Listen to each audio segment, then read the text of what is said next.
IndiGo కష్టాలు కొనసాగుతున్నాయి. 7 రోజులైనా వందల విమానాలు రద్దవుతూనే ఉన్నాయి. ప్రయాణికులు ఇబ్బందులు పడుతూనే ఉన్నారు. అయినా పౌర విమానయాన శాఖ నుంచి సరైన యాక్షన్ లేదు.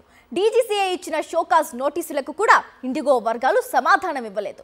ఇండిగో సంక్షోభంపై పార్లమెంట్లో కేంద్రాన్ని నిలదీసిన విపక్షాలు రామ్మోహన్ నాయుడు వైఫల్యాన్ని గట్టిగా ఎండగట్టాయి. ఒకటి కాదు, రెండు కాదు, వారం రోజులు దేశంలోనే అతిపెద్ద విమానయాన సంస్థ ఇండిగోలో సంక్షోభం రాజుకుని 7 రోజులయ్యింది. ఇప్పటికీ పరిస్థితి సాధారణ స్థితికి రాలేదు. వరుసగా 7వ రోజు 500కు పైగా ఇండిగో సర్వీసులు రద్దయ్యాయి. విమానాశ్రయానికి వచ్చే ముందే ఫ్లైట్ స్టేటస్ చెక్ చేసుకోవాలని ప్రయాణికులకు ఢిల్లీ ఎయిర్పోర్ట్ అడ్వైజరీ జారీ చేసింది. సోమవారం 1800 సర్వీసులు రన్ చేసినట్టు ఇండిగో తెలిపింది. క్రమంగా పరిస్థితి గాడిలో పడుతోందని చెప్పుకొచ్చింది. వీకెండ్తో పోలిస్తే విమానాశ్రయాల్లో ప్రయాణికుల రద్దీ కాస్త తక్కువగానే కనిపించింది. కానీ బ్యాగేజ్ సమస్య మాత్రం ప్యాసింజర్స్ కు చుక్కలు చూపిస్తోంది. ఢిల్లీ, ముంబై, బెంగళూరు, హైదరాబాద్ సహా మేజర్ ఎయిర్పోర్ట్స్ లో కుప్పలు కుప్పలుగా బ్యాగులు పడి ఉన్నాయి.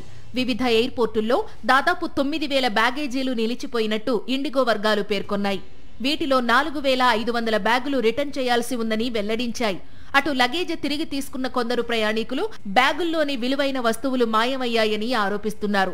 ఇండిగో సర్వీసుల్లో ఏర్పడిన అంతరాయం కారణంగా నవంబర్ 21, డిసెంబర్ 1 మధ్య 9,55,591 టికెట్లు రద్దయినట్లు పౌర విమానయాన శాఖ ప్రకటించింది.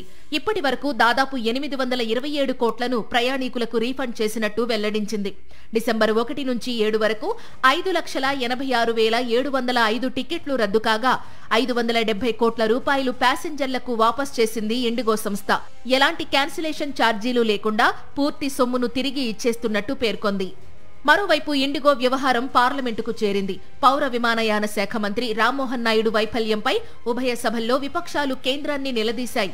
ప్రయాణికుల కష్టాలకు ఎవరు బాధ్యత వహిస్తారని ప్రశ్నించాయి.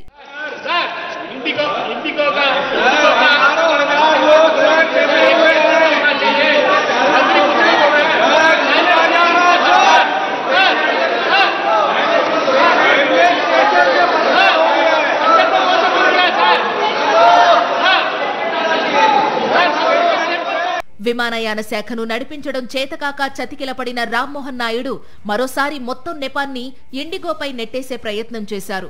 ఆ సంస్థ అంతర్గత సమస్యల వల్లే ఈ సంక్షోభం తలెత్తిందని రాజ్యసభలో చెప్పారు. అది చేస్తున్నాం, ఇది చేస్తున్నామంటూ తన వాక్చాతుర్యంతో సభను తప్పుదారి పట్టించేందుకు యత్నించారు. అయితే రామ్మోహన్ నాయుడు సమాధానంపై అసంతృప్తి వ్యక్తం చేసిన కాంగ్రెస్ సహా విపక్షాలు రాజ్యసభ నుంచి వాకౌట్ చేశాయి. We have already penalized them. We have taken multiple actions, so that is a continuous activity that we do. This specific incident, what kind of inconvenience additionally passengers would have faced, the government is taking that very, very seriously. Future civil aviation regulations that we have, especially regarding the passengers. Let him answer, please. Let him answer, please. IndiGo సంక్షోభం నేపథ్యంలో stock markets లో ఆ సంస్థ share ఘోరంగా పతనమైంది.